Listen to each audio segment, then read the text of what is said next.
Napuno ng kulay ginto ang isang parke sa Surigao City nang buksan ang kanilang Christmas Village. May gintong Christmas tree, castle at star tunnel. Sa Cagayan de Oro City, pinailawan na rin ang makukulay na ilaw na ikinabit sa mga puno. Sa tinaguriang home of the sweetest mangoes, may kumukuti-kutitap na hugis mangga ang bida sa higanting Christmas tree. Naging Candy Wonderland ang plaza sa Silay City, Negros Occidental. Kulay pink ang higanteng Christmas tree na may 3D designs ng mga bahay, candies, donut, ice cream at iba pa.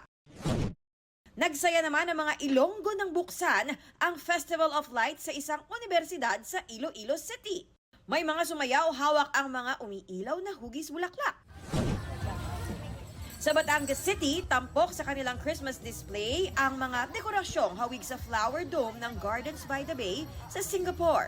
Tampok rin ang LED lights na nagpapakita ng tradisyong Pinoy sa paggunita ng Pasko. Para sa GMA Integrated News, Athena Imperial, nakatutok 24 oras.